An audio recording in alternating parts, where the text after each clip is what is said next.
How would you like to come home to a bartender who will fix you any cocktail you want? I'll have an old-fashioned. I'll have a margarita. Now you can with the new Bartesian Duet home cocktail maker. The new Bartesian Duet, Bartesian's most compact cocktail maker, crafts premium cocktails at the touch of a button. Choose from over 50 different cocktails. You'll always get freshly mixed, perfectly balanced cocktails with the Bartesian Duet cocktail maker. And now, get our best deal ever on the new Bartesian Duet, plus free shipping when you go to bartesian.com/cocktail. Entertaining? The Bartesian Duet is ideal for parties. No need to stock all kinds of mixers for complicated recipes. Every guest gets the cocktail of their choice in seconds. Bartesian makes a wonderful gift for anyone who loves a fine premium cocktail. And now, get our best deal ever on the new Bartesian Duet, plus free shipping when you go to bartesian.com/cocktail. Hurry, offer ends soon. That's BARTESIAN.com/cocktail. Bartesian.com/cocktail.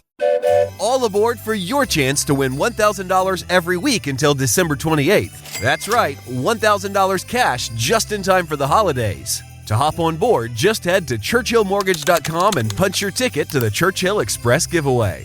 Visit ChurchillMortgage.com for your chance to win big. This is a paid advertisement. NMLS ID 1591. NMLSConsumerAccess.org. Equal housing lender. 1749 Mallory Lane, Suite 100, Brentwood, Tennessee 37027. Steering wheel. Left steering wheel here. Steering wheel. Hey. Hey, steering wheel. Somebody tell him to give it to him. Come on. Whoa. You like my face? You like it?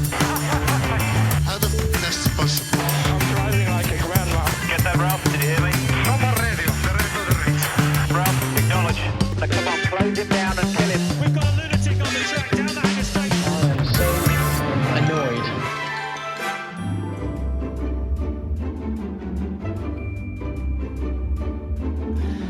Hello and welcome back inside the Parc Fermé for podcast number 759. This is Todd. No, Todd, not now. AKA Negative Camber. You know I've asked you You here. must convince the villagers that I'm harmless. That's exactly what I need you to do tonight. For your kind consideration, we're going to cover some news in Formula One. But before covering that news, I have to introduce my guest tonight, which of course means...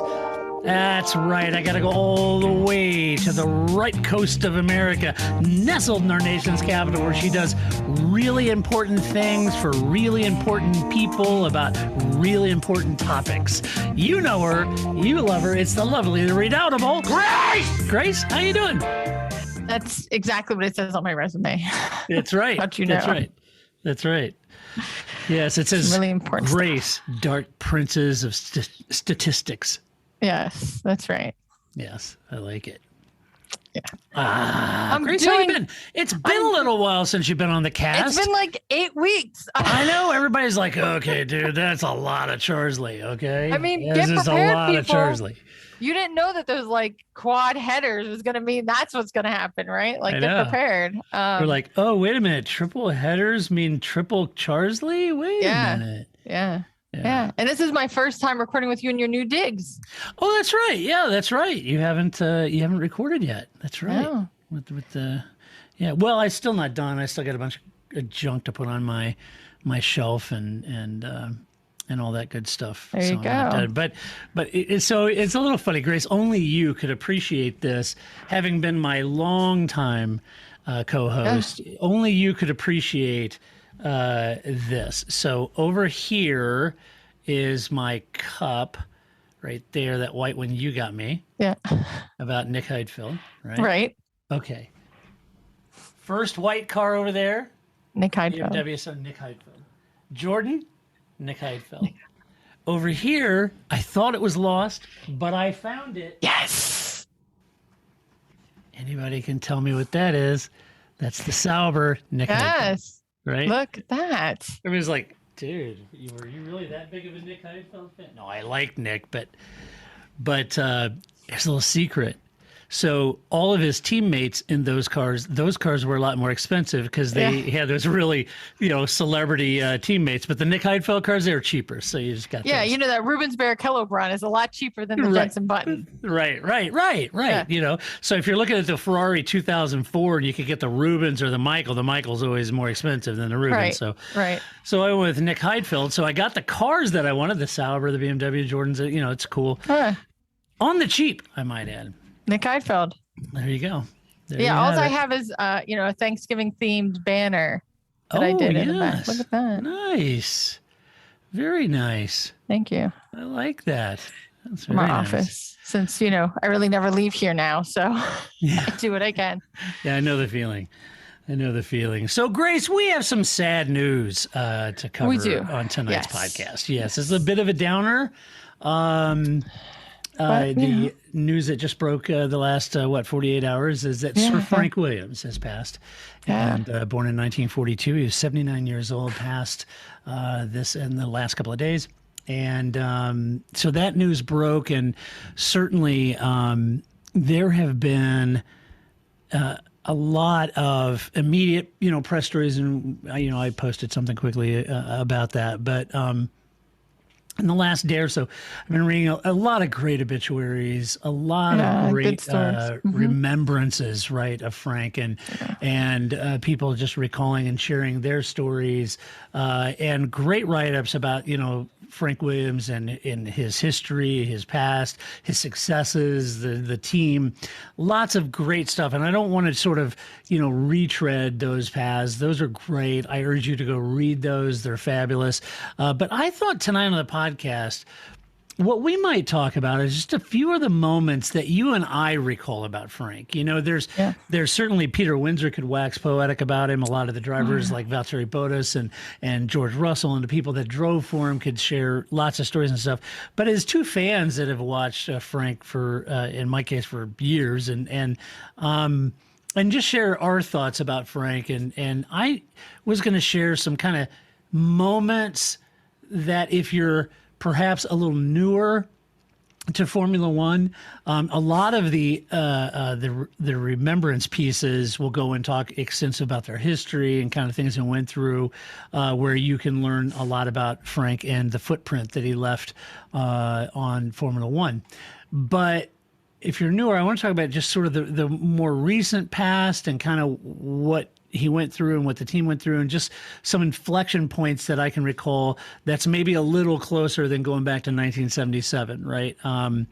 Because if I go back to 1977, the newer fans of F1 will be like, and I don't want to do that. So anyway, I want to get your initial thoughts, Grace. Go ahead. I was going to say, not this early in the podcast anyway. Yeah, right. Yeah, give us about an hour, and then I may be able to. So in 1979, Frank instituted. Yeah. Right. Yeah. And he hired Patrick, That's the best. And so So anyway. That's. Go ahead. I was just gonna say that's really when I didn't really start watching Formula One until the early 2000s. So that's right. That's the Frank Williams I know, right? Yes. The early days with Ralph Schumacher and Juan Pablo. Juan Pablo. Yeah, those guys. Or as you and I call it, and JPM or Jippum. Jippum. Yes. That's right. So, Yes. I think the thing is that he's all. I guess it's one of those things like when somebody walks in the room, and even if you don't know who the hell that person is at all, you know that's somebody. I think definitely Frank carried himself that way, but always seemed to be such a nice person too. Like, you could just chat with him for hours if you didn't know who he was, and he'd chat with you. And then later you'd be like, oh my God, I can't believe that's who that was. So I just always seemed very genuine, loved the sport, and, literally gave up all of his life almost to it. So yeah, for sure. He was, I was thinking about it yesterday, and I was thinking about his entire life and passion was Formula One. Yeah.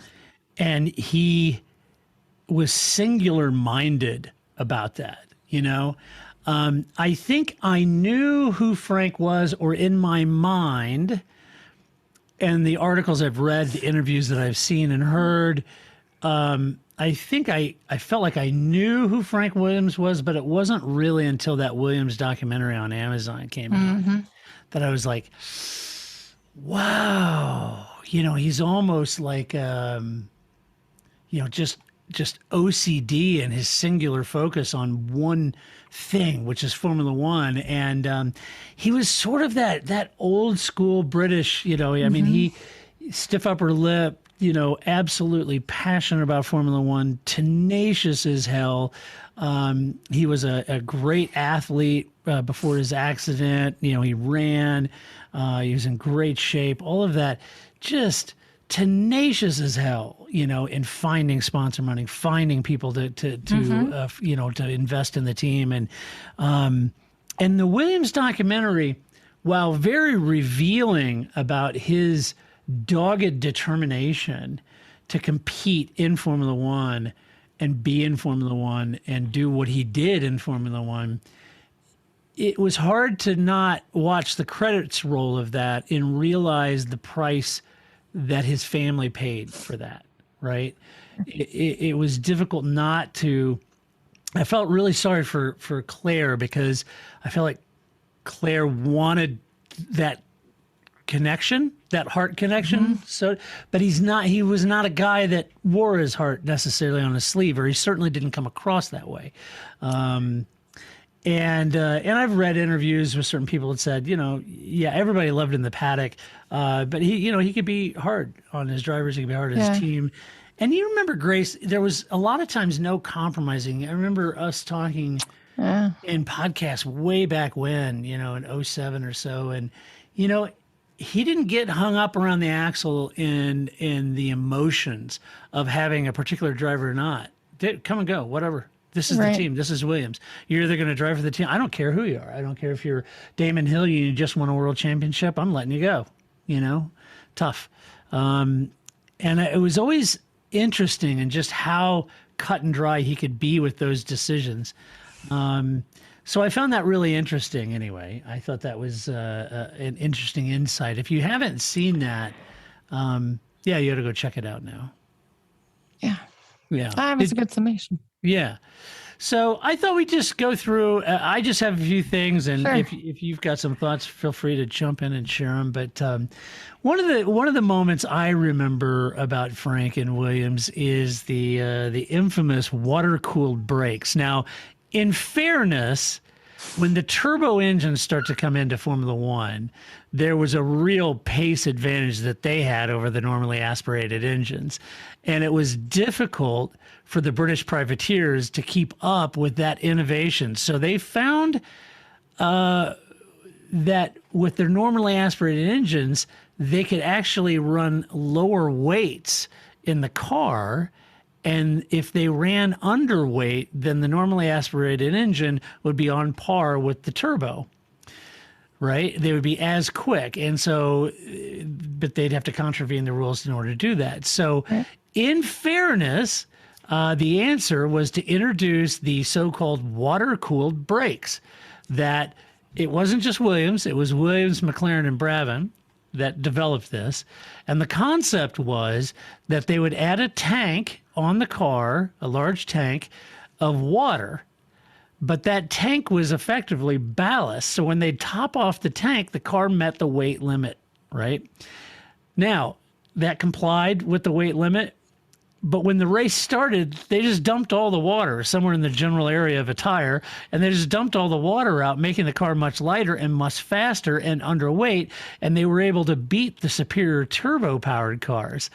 And then after the race, the cars will be topped off with water again prior to the post-race inspection, leaving them in compliance with the weight restrictions. And so it was a bit of the shell and pea game, but it was a brilliant strategy because they told the FIA, no, our brakes would get really hot, and we think that we put this watering system on, we can inject water onto the brakes, keep those brakes cool so we're not overheating brakes, and it's safer. The cars are more, better performance, yada, yada, yada. And everybody bought it until they dominated the first couple of races, and everyone else started complaining that didn't have it. The turbo guys were complaining, and they were saying, oh, okay, so then they banned it, right? Right. But it was a very innovative way to take the fight to the turbo cars in the early days. Anyway, it was great.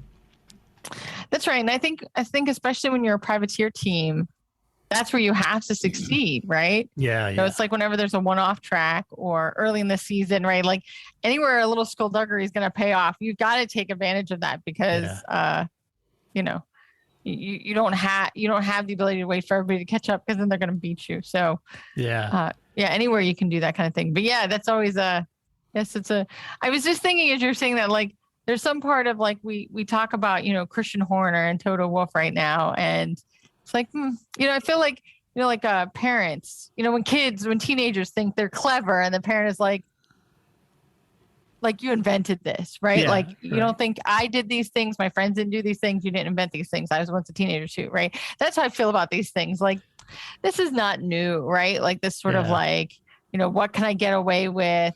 What I always, or the like, just asking for a friend. But if I put this on my car, would it be legal, right? Ferrari, yes. Right. So these are always the tactics. And so I think this is just, an example of the like, you find that loophole and you got to exploit it as long as you can. And if everybody's going to kind of go, well, it's fine, it's Williams, what threat are they? And then they go, oh, you can't have that anymore. Yeah. They were a big threat. No doubt about it.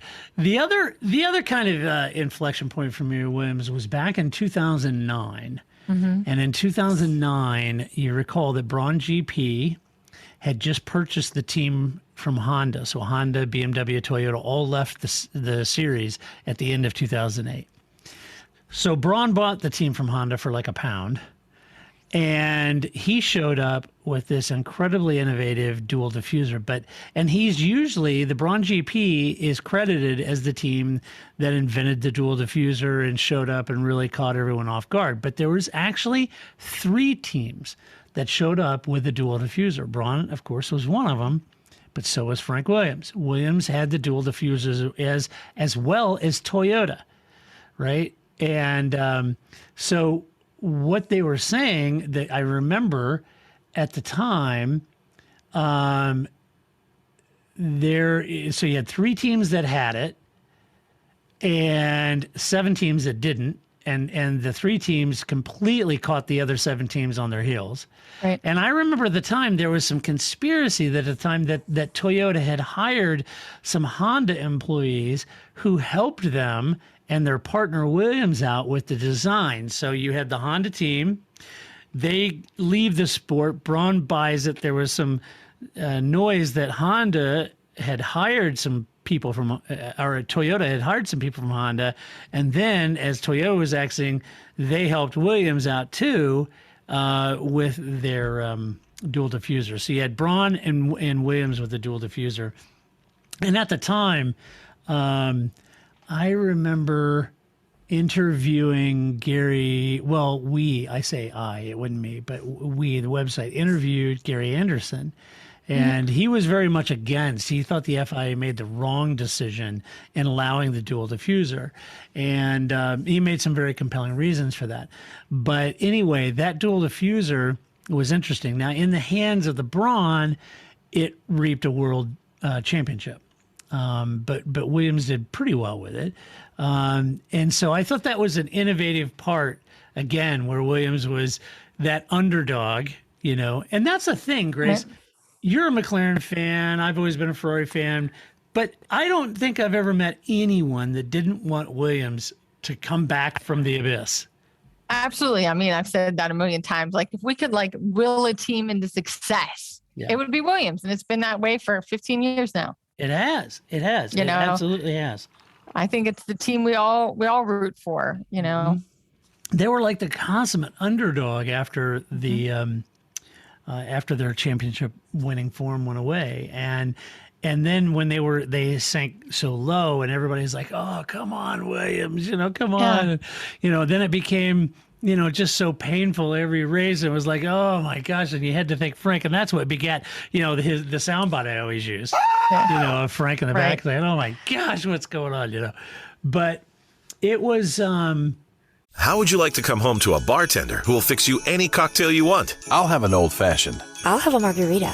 Now you can with the new Bartesian Duet home cocktail maker. The new Bartesian Duet, Bartesian's most compact cocktail maker, crafts premium cocktails at the touch of a button. Choose from over 50 different cocktails. You'll always get freshly mixed, perfectly balanced cocktails with the Bartesian Duet cocktail maker. And now, get our best deal ever on the new Bartesian Duet, plus free shipping when you go to bartesian.com/cocktail. Entertaining? The Bartesian Duet is ideal for parties. No need to stock all kinds of mixers for complicated recipes. Every guest gets the cocktail of their choice in seconds. Bartesian makes a wonderful gift for anyone who loves a fine premium cocktail. And now, get our best deal ever on the new Bartesian Duet, plus free shipping when you go to bartesian.com/cocktail. Hurry, offer ends soon. That's BARTESIAN.com/cocktail. Bartesian.com/cocktail. Yeah, it was these innovative points, and I've got another example that will flip this concept on its head in a minute. So I thought that was very interesting, the dual diffuser anyway, and a great inflection point in 2009. Couple other things I thought about the BMW era. So in 2003, Frank was a guy who didn't really pander to drivers or partners or anything like that. And when the BMW relationship that they had provided 10 wins in 6 seasons, one could start to see this trajectory of success with the combination of both of them. But when they missed out on the constructors title in 2003 because they had a DNF for Juan Pablo at the Japanese Grand Prix, BMW boss Mario Amberson. Remember that guy? That's right. I remember that guy. D-Matt, as we called him. D-Matt. He decided to leave Williams, take BMW away from Williams, and purchase Sauber and try to go their own way, which ultimately failed, and BMW eventually left the sport in 2008. Now, it's one of those moments that defined Williams, and one that you would have thought Frank might have tried a lot harder to keep things rolling, because once BMW left, that was really the beginning of the end. That was the fall of Williams from their pinnacle, their zenith in Formula One. It began right there. And they still haven't recovered to this day from that era. And you can draw a line between the change in F1 and this inflection point for Williams as the sport also moved away from title sponsors and all of that advertising money and tobacco money and big title sponsors. The sport moved away from that and became heavily reliant on prize money in the Constructors' Championship. And it still is that way to this very day. And Williams, because they started sinking lower in the constructors, it was less and less prize money. And you and I have talked about it. It's almost like this death spiral that the prize money isn't there. If you finish a couple of places lower, you have less prize money. Then you finish a couple of places lower because you can't afford to develop. And then you finish lower and less money. And eventually you get shoved out the back, And it was a difficult time at that point to go through that.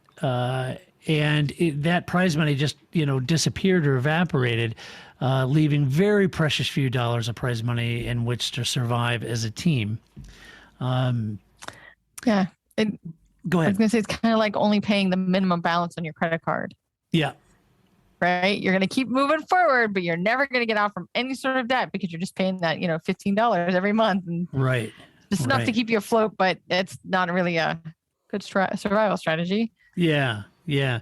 And, we had talked about this in the past through the different kind of iterations of Williams in the late noughties and then the early 2010s. We talked about, for Frank, Frank used to be really good. Williams used to be really good about going out and finding that sponsorship money. They had good marketing. He was one of the guys that sort of pioneered the whole going to the Middle East and getting Middle East money into Formula One and into the team. And he was really good at that, at finding that. But when that all went away, it almost became with Frank that he was very cautious. And I think Claire was equally this way. At the end of the day, it ceased to be Williams, the championship winning team. And it kind of sort of seemed like, anyway, on the outside looking in, that it was Williams we just need to do enough to make sure that everybody has a salary. This is a business. Right. We're going to keep everybody employed, keep the lights on. We're going to develop a car. We're going to make our own car. Yeah, we may not be able to develop much in the season, but as long as everything is the black, we're not running in the red, we cover our overhead. It's a success for us because at the end of the day, this is all of our jobs and this is a business. And this, what better way to have a job? What better job to have? Yeah, I was just thinking because, right, Williams never took tobacco money, right? Wasn't that so? He had to be good at hustling for money because that's what everybody else used. He took alcohol money, but not tobacco money, right? So I don't remember. Maybe that's only recently. Yeah, I just remember. I mean, even recently would have been in the early 2000s because they banned it in 0406. I don't know. I just feel like that. Because I remember when they took on Martini, that was one of the things that they. I'm sure. So again, somebody's yelling at the radio right now, or not? No, you could be right. I'm trying to think back through the liveries of Williams and remember. I know that's what I was doing too, right? Tobacco on it. Anyway, I'm going to stick with that. But you'd have to be right, even if that wasn't your primary sponsor, right? Because that was everybody's primary sponsor, right? That was in your Ferrari Marlboro, right? Like that was everybody. Your Team Barf One, right? It was a title sponsor for everybody. So, and to remain a privateer and to always kind of stick to that gun, I think that's always what. Talk about ride or die, right? Like Frank, ride or die with that concept of being a privateer, not compromising that, not to his detriment. Because I think the team really didn't ever succeed again. You're right. After BMW and them split, it never was. And it's almost like I was just thinking too, like as a person, it's kind of like living paycheck to paycheck, or maybe like 2 paychecks to paycheck. You know what I mean? Like they're just barely a paycheck out of poverty, right? Or something, So it just always seemed like they were always going to be on the streets any moment now, and that they were just barely eking by. And, even when it's that much exorbitant money, it's still, you're just trying to keep the lights on, and that it isn't any way to really run a team. Yeah, it's a very difficult way to do it. And so for that reason, he got pay drivers in. You had Pastor Maldonado, that oddball one-off win with 2012 when they brought Maldonado in. That's strange. I wonder what's causing all the accidents. It's a great moment. Yeah, so they had that, but it was it was very difficult. And then you start to look at this started kind of around 2004. It was really about the succession planning at this point. That kind of happened between 2004 to 2019, 2020.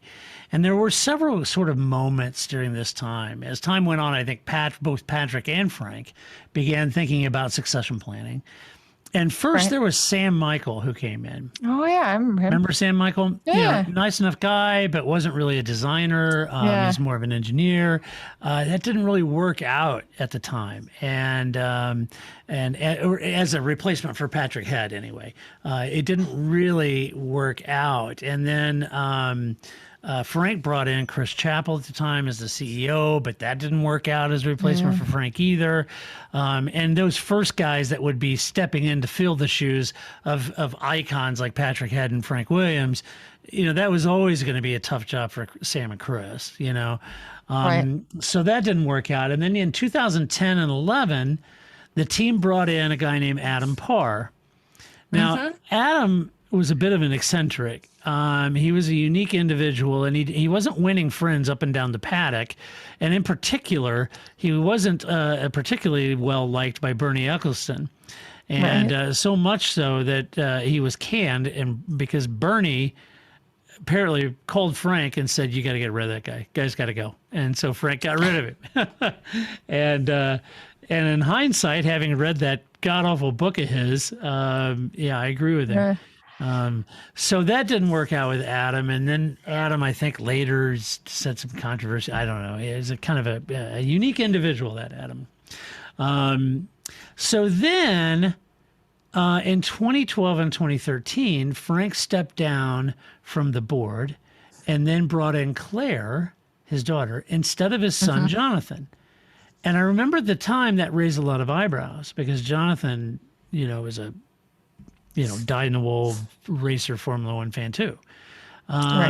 And so they brought Claire in instead of Jonathan. And in hindsight, I think it was always difficult for Claire. And again, I go back to that Williams documentary and watching Claire and kind of what she's going through. And I felt, bad because the situation she was in, because in hindsight, she was effectively trying to manage the fall of Williams, despite all of her hard work to rebuild and grow the team. And it just become insurmountable, the task, Yeah. and difficult for her to find the money and all that. She's right. She's paling that water out of that boat as fast as she can. Right. That's exactly right. Or she's trying to put the cement to keep the wall up as it's crumbling down on top of her. Right. It was never. Yeah, it's tough. And then in 2015, so that was 2012, 2013. Then in 2015, with Claire now in charge, with Mike O'Driscoll. So in 2015, the team brought in Pat Simmons, remember? And now remember in 2015, this is Pat Simmons coming back after his ban from the sport. Yes. For Pat Simmons' role in Renault's Crashgate with Fernando Alonso. What was that, 2008? So he was banned from the sport. So Williams, rolling the dice, first team to say, you know what? He's paid the price. What the heck? Let's bring him back.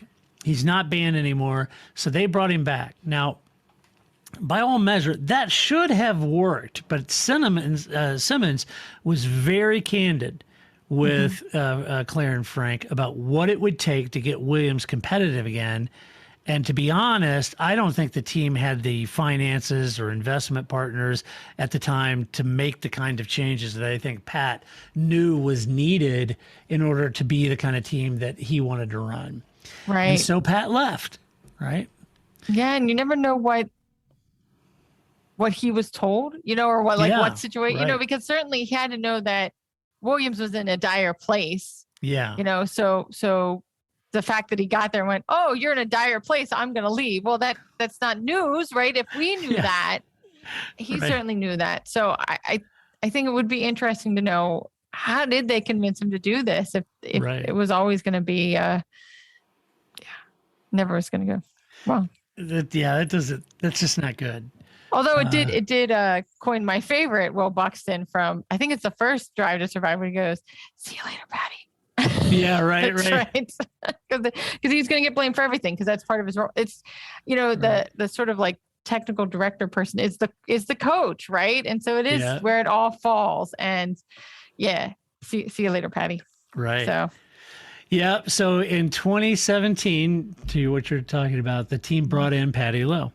Right. As the team boss. And it wasn't just a team boss. They made him a shareholder too. They made him everything. I remember that was a big, now we're getting to not only did I watch, but my memory also somewhere in here still is able to function into 2017, right? That hasn't completely been squished out of my brain, but that was Patty Lowe. That was such a big, that was a big thing. 'Cause that was really everything possibly is on your shoulders. That was never going to work either. I mean, they were just throwing everything. I think that was the other thing too. I think by 2017, they really were just, it wasn't just like a noodle of spaghetti, right? It's like the whole pot, and let's see what sticks. They're just really trying everything. And that's not good in anything.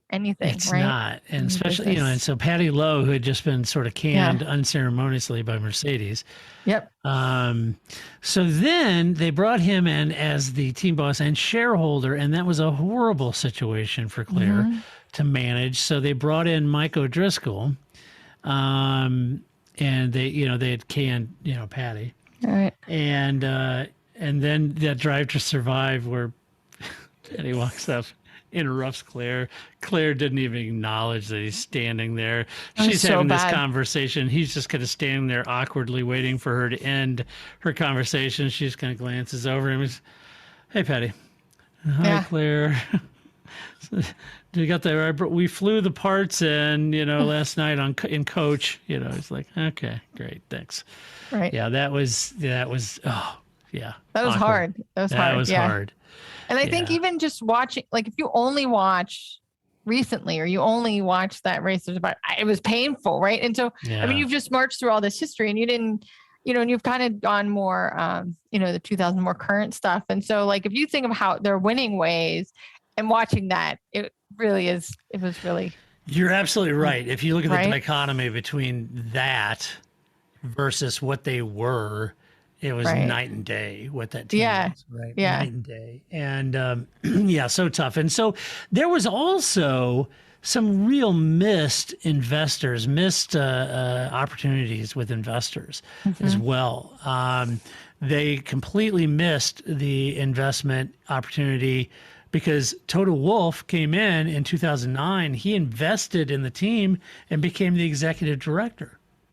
Right. But they didn't make the right moves with Toto, right? This is Toto Wolff. So right. Toto says, all right, well, he leaves, goes over to Mercedes, and then dominates the sports for the last 6 years, right? Yeah. And even the way Toto Wolff tells the story, like he didn't want to go. It's not like Mercedes said, hey, come do this. And he's like, all right, I'm out. Right. Like it was a hard choice for him to leave Williams. I was wondering too, I wonder how much in this time this seems like a very broad statement, but like things changed, right? Like Frank really was successful in the 2 martini lunches era of the world, not so successful in the we don't drink during lunch anymore, right? right. So I think some of that Williams perhaps never, and the fact that they always stayed a privateer was always going to be hard, right? Yeah. Like if they were never going to turn to customer cars, this is always just going to be stuck. And I think that, again, I'm sure for the millionth time, and this would be on the bingo card too, is like,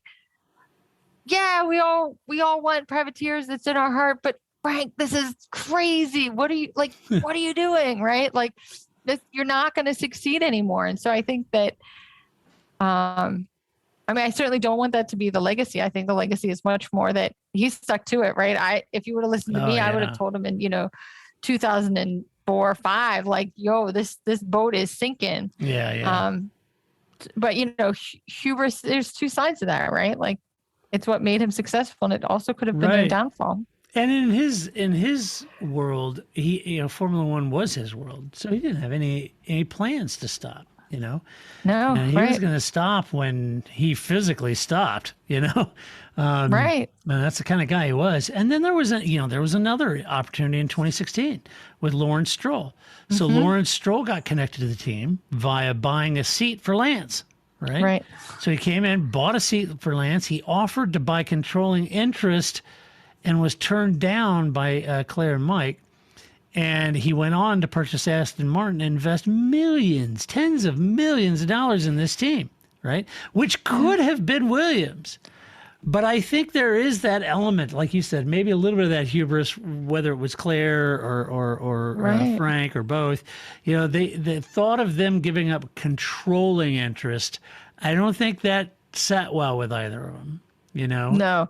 And I mean, the thing is that this is their empire. It's their baby. Right. I could see how hard that would be. Like, I don't know anything that's even remotely like something like that, but I could see, you have all this success and you've worked on this team. And even from like Claire's perspective, how many years of her life did she, of that relationship with her dad, did she lose because her dad was working on this team, and then over her dead body, she was going to sell it out. Right. Like, I could see how.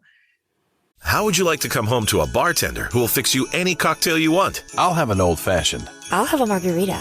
Now you can with the new Bartesian Duet home cocktail maker. The new Bartesian Duet, Bartesian's most compact cocktail maker, crafts premium cocktails at the touch of a button. Choose from over 50 different cocktails. You'll always get freshly mixed, perfectly balanced cocktails with the Bartesian Duet cocktail maker. And now, get our best deal ever on the new Bartesian Duet, plus free shipping when you go to bartesian.com/cocktail. Entertaining? The Bartesian Duet is ideal for parties. No need to stock all kinds of mixers for complicated recipes. Every guest gets the cocktail of their choice in seconds. Bartesian makes a wonderful gift for anyone who loves a fine premium cocktail. And now, get our best deal ever on the new Bartesian Duet, plus free shipping when you go to bartesian.com/cocktail. Hurry, offer ends soon. That's BARTESIAN.com/cocktail, bartesian.com/cocktail. Discover unbeatable deals and convenience at your neighborhood family fare supermarkets. Score exclusive deals, earn rewards, join clubs, and clip digital coupons for extra savings all in one place. Our exclusive offers bring savings straight to your card. Explore a wide range of local products that support your community. With easy pickup and delivery options, saving time and grocery shopping has never been easier. Family Fare is all about making your grocery experience easy and affordable and your one-stop shop for all your grocery needs. Family Fare in your neighborhood. That the human, like I said, hubris, but like that human pride that, that, and I don't mean that to be, that they're foolish. I don't think that's what I mean, but, that they were just really stuck to that. And that's what they stuck to until the end, really almost. And, yeah, because it was a family dynasty, and they were the last ones. I mean, I think you watched them all fall off, and certainly they probably saw the other, it's not like it was smooth sailing for everybody else either. So right. So they had this opportunity with Lawrence Stroll. That didn't quite work out. That was difficult to navigate. I think Claire did her best to try to do that. Yeah. I've been around Claire. I didn't meet her when I was in the paddock, but yeah, certainly Although, to Claire and the entire family, our condolences for sure, because it's a difficult time. I can't imagine Lawrence Stroll at Williams. Like that just seems like that is talk about a clash of cultures. Oil and water, right? Yeah. Or like, oil and vinegar. Like goodness, I don't know. That was just like, that just seems like that wasn't going to work. Even if they were willing to say, you know what, the future is what it is. We have to sell the team to somebody. I just can't see how that's going to really fly. Lawrence Stroll is a very strong personality. Yes, he is. Yep. And I think you're right in saying that things change. I think when BMW left, that was the beginning of the end. The sport had changed quite a bit, and it was difficult for them to sort of stay on top of that. I think back of another inflection point for the team is 1992 with their active suspension. Now, to be fair, absolutely, it was Lotus that kind of got the active suspension started, but it was Williams who perfected it in 92 and 93. And they had back-to-back titles those years. And here's the dichotomy about this, in the sport in particular. As a privateer who was winning, Williams had the funds to actually innovate. And they innovated this incredibly good active suspension that other teams couldn't afford to do or couldn't afford to develop. And because of that, it was deemed as a complex technology out of the reach for smaller teams and therefore banned along with most of the other electronic driver aids.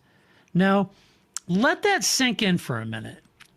Williams, a privateer, not a manufacturer, a privateer, was winning so much that they had the money to innovate and create and perfect the active suspension system that was deemed by the FIA as too complex of a technology. The smaller teams couldn't afford to build their active suspensions, and therefore they banned it. It's an interesting refrain and one that the FIA took seriously. But when you look at it juxtaposed to today with the Mercedes domination, with a over-the-top expensive hybrid engine, which small teams cannot afford, right?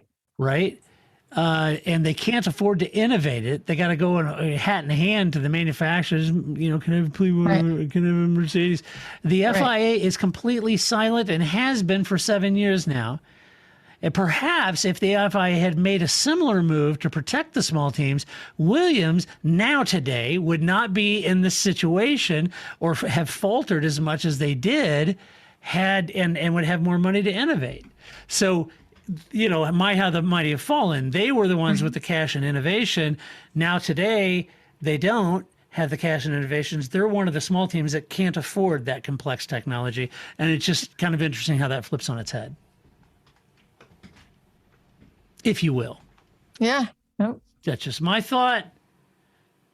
but I think it is a cautionary tale. Like, I think maybe it's just because they've existed in the sport for so long, but I think that there's a lot to be learned from the travels and traverses of Williams, both through the 90s when they were very successful into the 2000s. And then, sort of the more recent times where they haven't been very successful.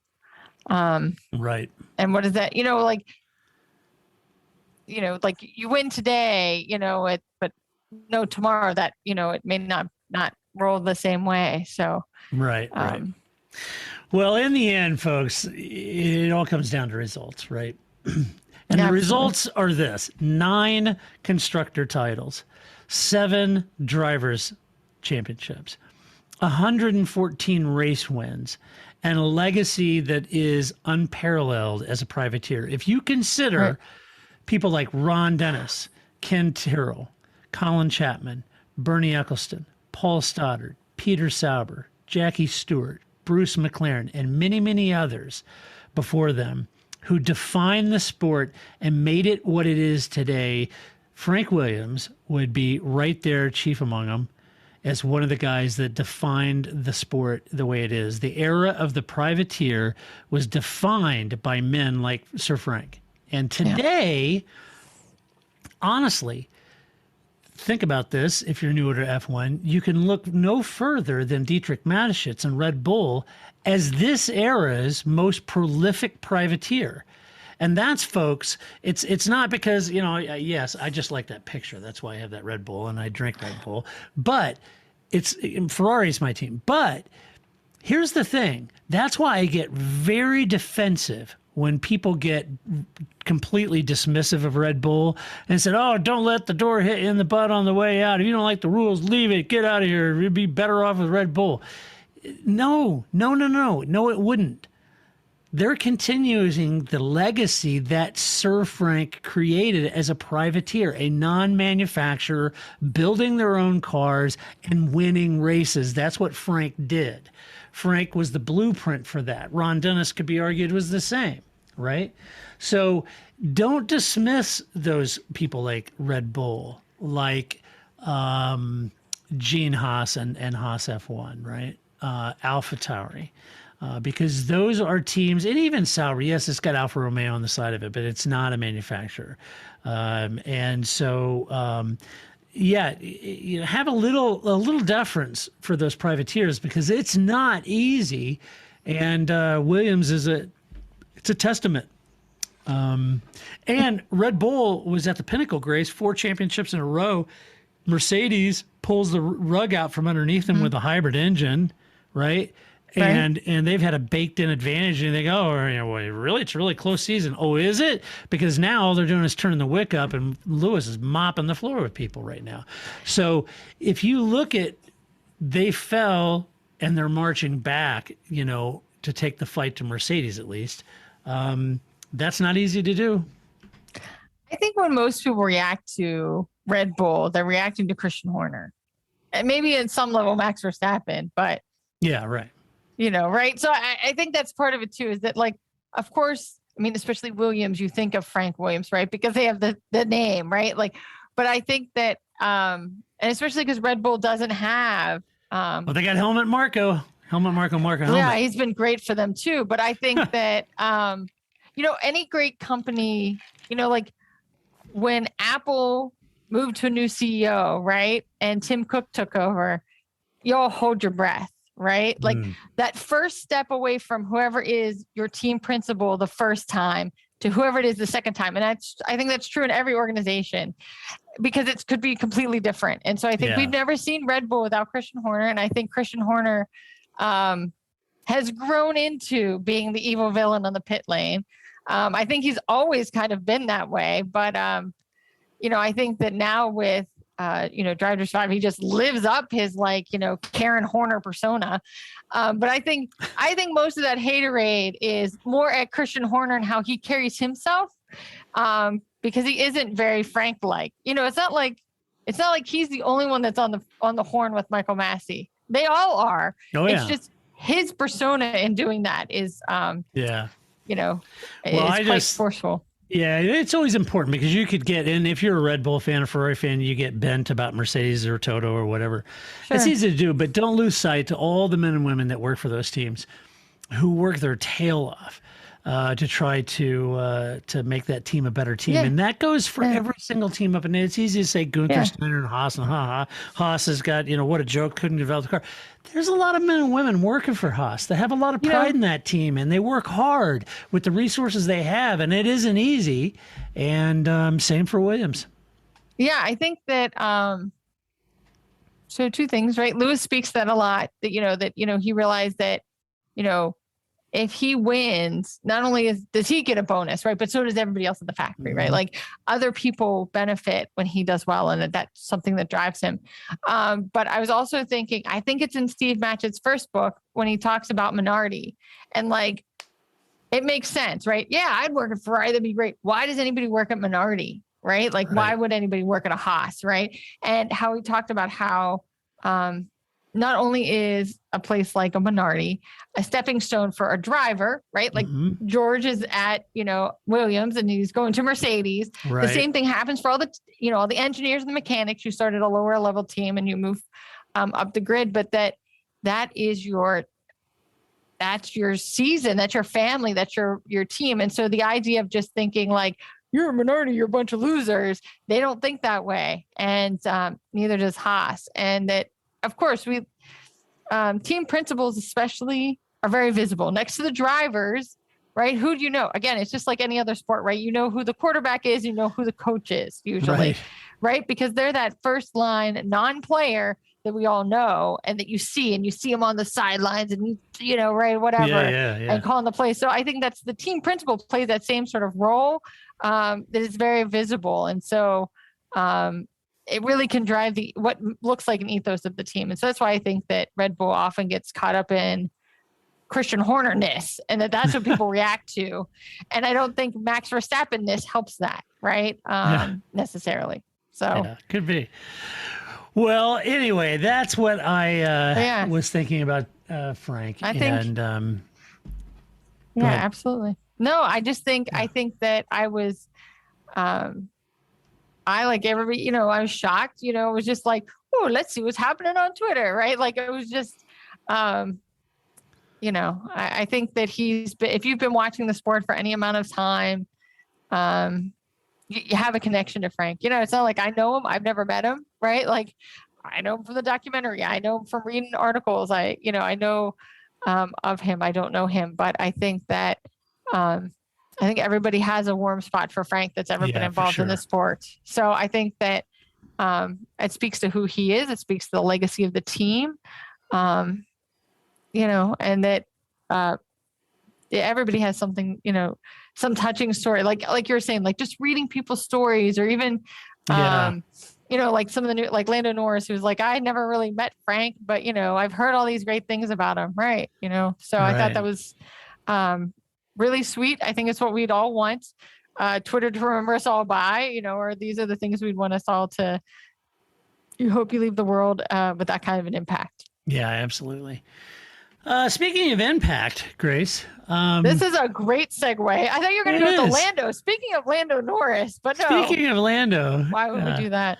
So Lando Norris says, this is Hat Tip ESPN. Lando says that with fame comes the creepy side of social media and how some fans do very strange things to even those around Lando, like his friends and family. He said, quote, there are, when they were asking him, are there, weird incidents like that? And he says there are. It's very, very weird.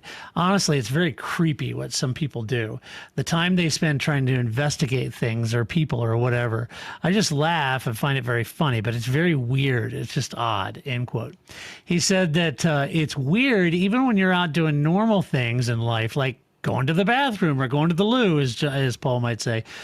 He said, standing in front of the urinal, in the bathroom, he says, when they look, it's like, okay, that's weird. Then they look again because you get a lot, you're standing there. And they take a second look, and you look back, and that's massively awkwardness. And so then he says that so they're standing there talking to you, and you're like, "Oh, F bomb," F. So he end quote, but he said, "Yeah, it's like really, really strange to be in that situation." And he, he's at that point, Grace, when he was young, plucky teen. Little, Twitch.com gamer turned Formula One driver. Now he's like the rising British star along with George Russell, and everybody recognizes him. And so he's right at that point in his career arc where it's going to be difficult. Like Lewis could tell you now, it's difficult for Lewis to go anywhere and not, be mobbed. Right. But yeah, he's at that moment, and I think those are going to be weird. I think, I don't know. Look, I think most fans mean well. It's just that they're a bit struck by meeting Lando in the bathroom. And to be fair, who wouldn't be? I mean, if you went in, I certainly would be. Yeah, I mean, yeah, I bet you would. Yeah. Yes. And it's a little weird. It was like when I was in Austin, and and I hit the elevator and open up and walk in, and there I am, and I'm standing there with Pastor Maldonado. There you go. Hello, little man.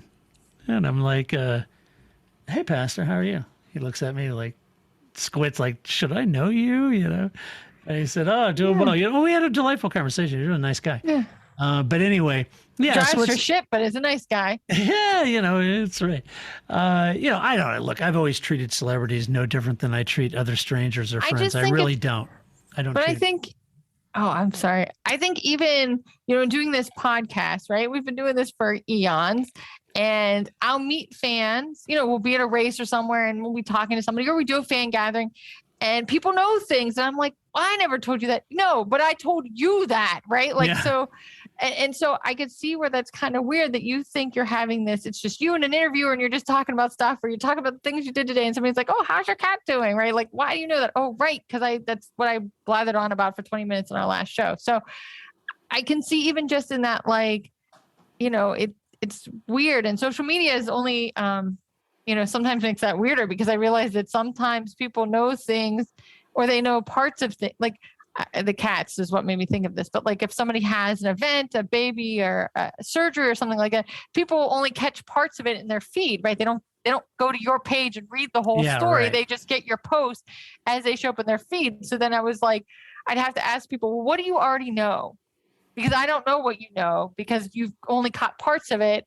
And in me telling you, I can tell you everything, or I can tell you nothing. So I think that I, just as a regular person, right, that has this podcast that we've been doing for eons, I now can't imagine what it'd be like to be covered in Rolling Stone or Racer or something like that, where lots of people are reading this interview, and you want to be authentic, you want to be open, but you also have to be guarded. And I think that is like I agree with you, right? That he's at that precipice of like, Lando Norris, who the hell cares, to like, Lando Norris, people care. And so trying to figure out where that boundary is for you, what stories you share, what stories you don't share. And that, people just ask weird. People are weird. I mean, people ask some all kinds people of are weird over things. the top. I mean, I don't get awestruck like that. I've met a lot of famous people in my day.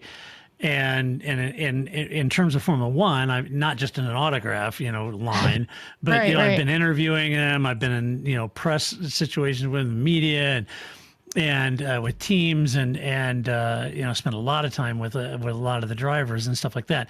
I have tremendous amount of respect for what they achieved in their careers. Right. Absolutely, it's not that I marginalize that. Of course, I don't. Tremendous amount of respect, but. The celebrity status, I think in a lot of ways. Discover unbeatable deals and convenience at your neighborhood family fare supermarkets. Score exclusive deals, earn rewards, join clubs, and clip digital coupons for extra savings all in one place. Our exclusive offers bring savings straight to your card. Explore a wide range of local products that support your community. With easy pickup and delivery options, saving time and grocery shopping has never been easier. Family Fare is all about making your grocery experience easy and affordable, and your one-stop shop for all your grocery needs. Family Fair in your neighborhood.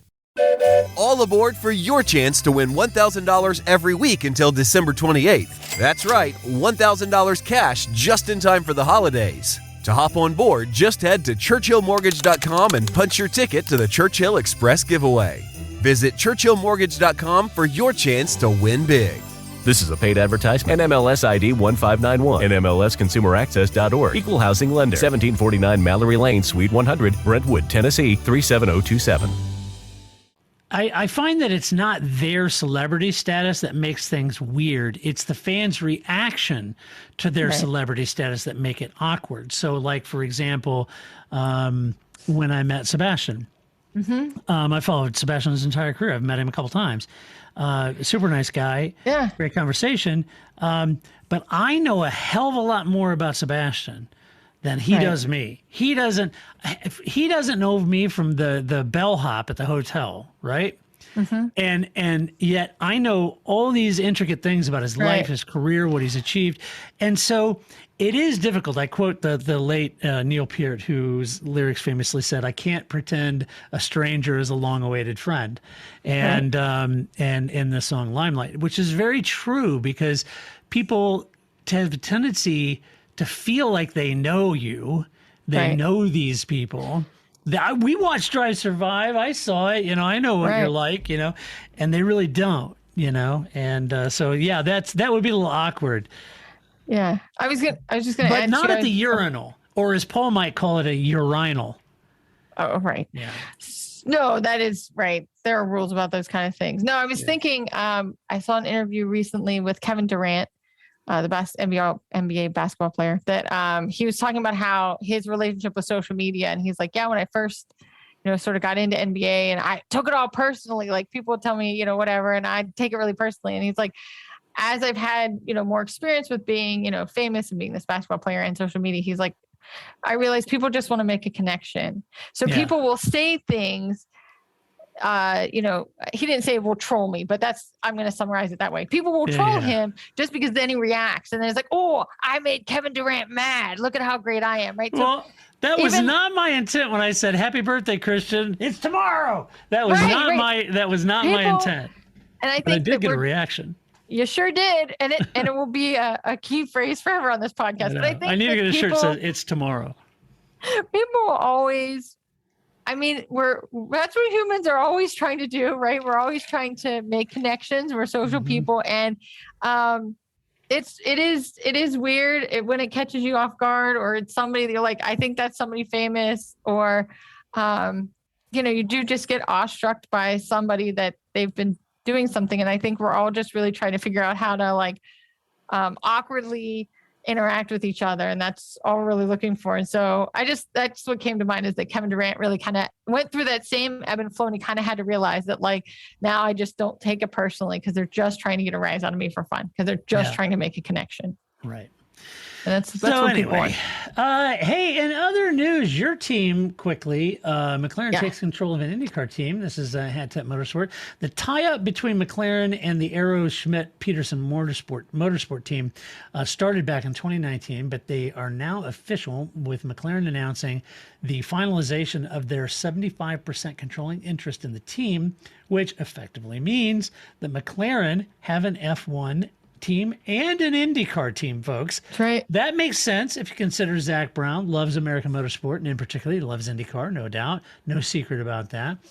Perhaps this series will also be a nice junior series I say that lovingly from the view of an F1 fan. Sorry, IndyCar. But they may look at it as a nice junior series. In which to develop young talent like Pato O'Ward, or perhaps move drivers from F1 into IndyCar to make a run like Daniel Ricciardo. Maybe he could run at the Indy 500. Who knows, right? Works great for Alonso. Why not? Why not? There is one part of me that wonders if or when McLaren might look more seriously at sports car racing, like the IMSA series, as Zach has a lot of friends in that paddock too, and I'm sure he loves that series just as much. But that would be really a direct link to their road car division. And I got to think, okay, so maybe the road cars isn't paying for all of it, but at least all the fun and frivolity of F1 and IndyCar. But you got to think that road car division's got to be paying for some of the overhead and at least the square or the round building. Right. I think mostly the rectangle building, right? Like that's the one they're paying for. Yeah, maybe. Yeah. The one with all the thought leaders. That's the one they're paying for. Right. Yes, I like it. So anyway, there's that. Also, Jeddah. That's where we're going next in Saudi Arabia. It's an unknown track. Hopefully. Yeah, I know. Head Tip Autosport on this one. Carlos Sainz said he believes that the Jeddah track will seriously compress the midfield of the grid, and with Ferrari, McLaren, and AlphaTauri all having their certain strengths at different tracks, this track could flatter each of them in different parts of the track. He said, quote, the last few tracks, it's a bit unknown. Obviously, Jeddah, we have no idea what we're going to find there. It looks like a very high-speed circuit, and when we have seen in high-speed circuit that cars like Alpine, McLaren, and AlphaTauri, all of a sudden the field compresses a lot when it's a high-speed circuit. So it could be very tight battle in Jeddah.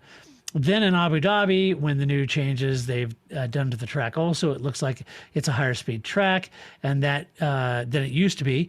There's less chicanes, more high-speed nature, and this also could bring the whole mid-pack together. So he's kind of viewing this last couple of races as really compressing. That's interesting.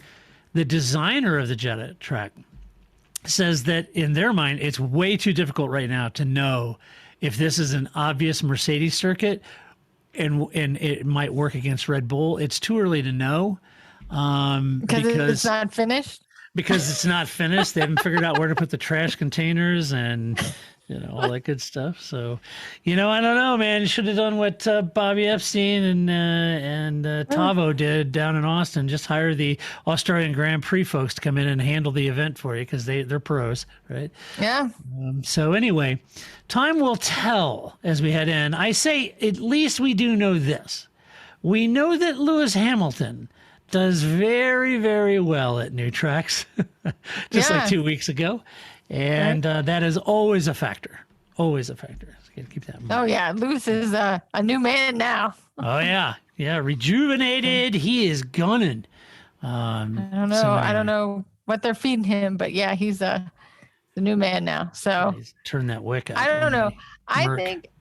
I think, watching Qatar, they remind me, and especially because they're deserts, so there's like no natural landscape, but they just always remind me of like when you first start playing The Sims and it's like day 2 of The Sims and you've built your track, you have a house, but you have no trees, you have no decorations, you have no garage. Right. It's just like a track and stuff. And so I was like, I watch MotoGP. I'm familiar with Qatar, but it was just like, we should never show this track with the lights on. Never see this track in the daylight because there's nothing around it for miles. I know. Just this track, and there's some grandstands. So I just think it's like, here we plant some trees. I guess it's kind of how all the desert tracks are, and that's a whole extra element. But I just always feel like they look like, I just started playing The Sims. Look, my people stand over here. That they don't have a house yet.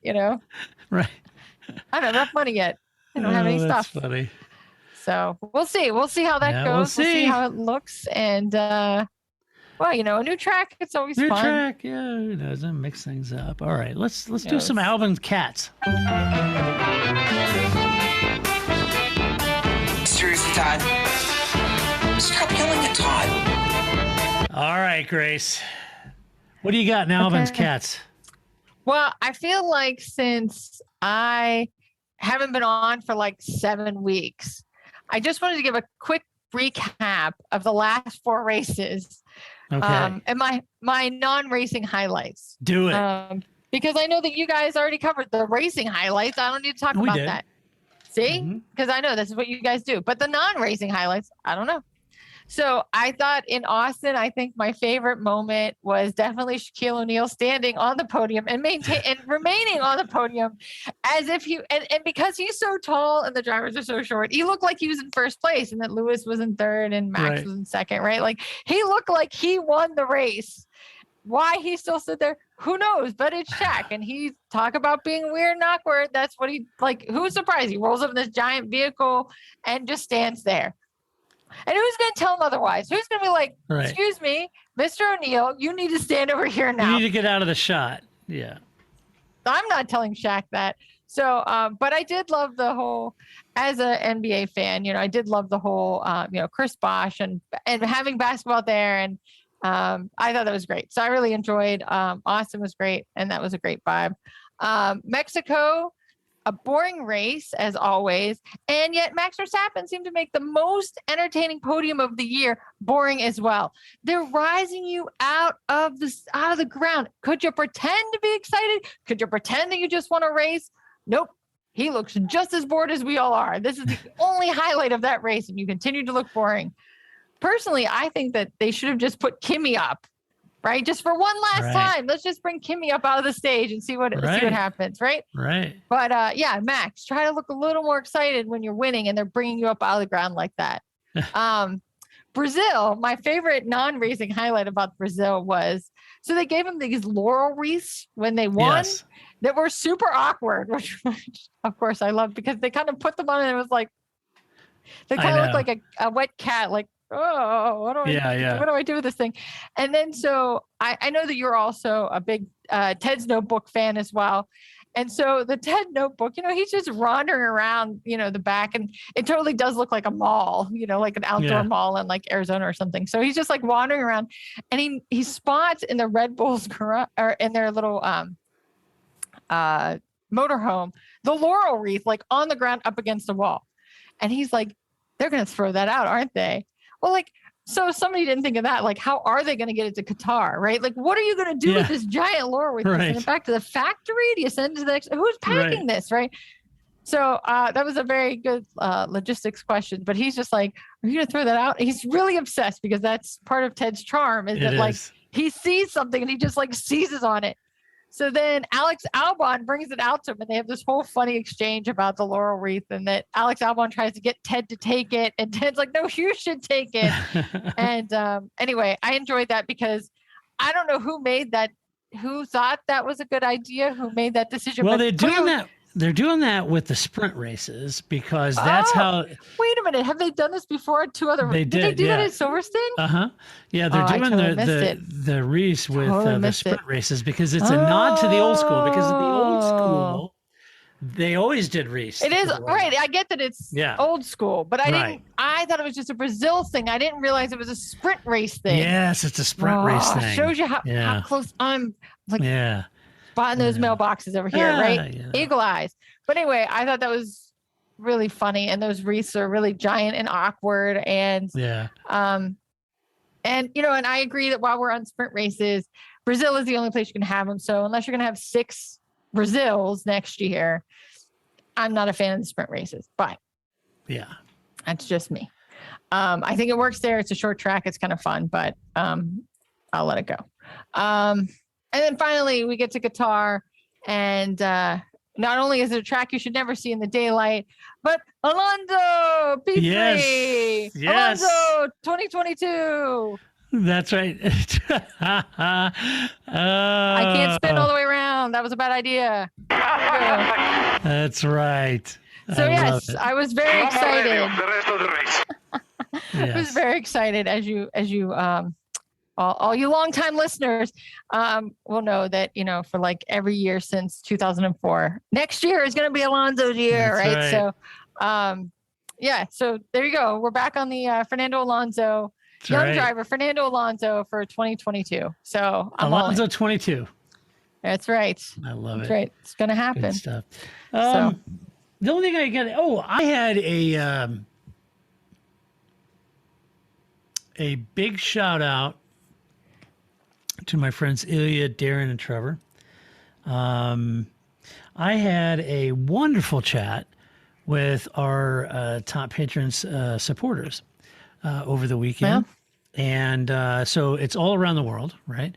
So I did it and I did send out a notification to all the top patron supporters out there. And so hopefully you got those emails. If the email address, if you're a patron supporter, and you used like a junk email that you never check again, you may have missed it. But anyway, I sent that out. We did it at 5 p.m. Eastern Standard. Was it 9 or 10? I can barely do the 1 hour difference between you and me, and now you want me to do London. I think it was 4 o'clock my time plus 6 to GMT, which is 10, and it was like 9 a.m. in Australia, right? So we covered most of it, as best we could. So Anyway, and we had people represented. But it was a wonderful chat. Just it was a great opportunity to tell them how grateful we are for all the Patreon supporters and how much we appreciate it. And we could not do this podcast without them. Nope. But then we segued and we talked about the current season, kind of got their opinions and their thoughts, and they shared some thoughts on the podcast. And it was a wonderful conversation. So we're going to plan on doing these more frequently, probably around that same time frame day. Saturday over the weekends, and try to do it at a time that most people from around the world can join. But anyway, a great chat, and we'll do that. So keep your eye out if you're one of our top Patreon supporters. Keep your eyes out for those emails and announcements. And I send a Zoom link and to our Zoom channel, and everybody joins, and we have a good old chin wag, and it was a lot of fun. So thank you for doing that. To those guys. And so that's my Alvin's cat. I don't have any mail. I do have an email from like snail mail. What other kind of mail do we get? Well, good point. Mr. Mufti. Okay. It's Rayan. I'm going to mispronounce it because I'm a Yankee and that's what we do. So it's Rayan. I did get your email. It's a great question. I want to ask Paul, so I'm going to save that one for Paul. It's one of those technical questions that you and I'll scratch our head at. I can make stuff up, but yeah, no, I can too. Actual answer. Yeah, I can too. I can get into. Well, yeah, Rayon, it's the Coanda effect. No, I watch a lot of ESPN. I can wax poetically and say absolutely nothing with the best of them. Yeah, that's right. Anyway, but we'll be back next weekend to do this all over again and talk about Jeddah, and that ought to be a lot of fun. And we'll see. By the way, the Patreon man, I asked them, all right, so if you had to put a marker down, Max or Lewis, and they were like, whoa, we all thought it was going to be Max, but now everybody's thinking it's going to be Lewis. So, I think it's going to be Lewis. Never count out Lewis. No, you can't. Not when Mercedes has been sandbagging with their engine all season. No. I do like somebody posted a picture of like George Russell, and it was like 10 seconds after Abu Dhabi. I'll take my keys now. Yeah, right. Like, exactly. Yeah, that's the other. He'll be ready to test. That's for sure. Yeah, he's ready. That seat's not even gonna get cold. Botas can just get out of there, and that'll be just fine. George is ready. Right. All right. Well, that does it for this podcast. Be sure to stop by the website, theparcfermé.com. Share your opinion. Just do it with decorum and civility. As always, it means no personal attack. Huge thank you to our Patreon supporters. If you like this podcast, go over to iTunes and give us a good rating. Show us some love over there as well. And until we do this over again next week, talking about the Saudi Arabia Grand Prix, this is Todd, a.k.a. Negative Camber, saying so long, Grace. See you in a couple weeks. That's it, man. Game over, man. It's game over. I don't feel I've got to prove at all. I don't really want to prove anything. I started as an amateur with no idea or no intention of becoming world champion. I was curious to find out what it was like to drive a car fast, to drive on a certain circuit, to drive a certain type of car. Life insurance. What's your excuse for putting it off? Can't afford it? Too much hassle? Think your work coverage is enough? There's a lot of excuses for putting off life insurance, but one big reason why you shouldn't.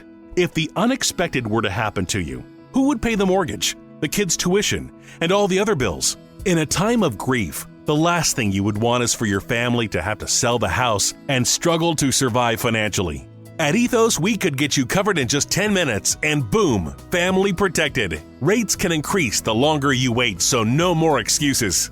Take 10 minutes today and discover the modern way to get the life insurance coverage you need. Ethos, fast and easy online term life insurance. Up to $2 million in coverage with no medical exam. Some policies as low as $1 a day. Answer a few health questions and get your free quote at ethoslife.com/audio. That's ethoslife.com/audio. Hello, it is Ryan, and we could all use an extra bright spot in our day, couldn't we? Just to make up for things like sitting in traffic, doing the dishes, counting your steps, you know, all the mundane stuff. That is why I'm such a big fan of Chumba Casino. Chumba Casino has all your favorite social casino-style games that you can play for free anytime, anywhere with daily bonuses. That should brighten your day a little. Actually, a lot. So sign up now at ChumbaCasino.com. That's ChumbaCasino.com. No purchase necessary. VGW Group. Void where prohibited by law. See terms and conditions. 18+.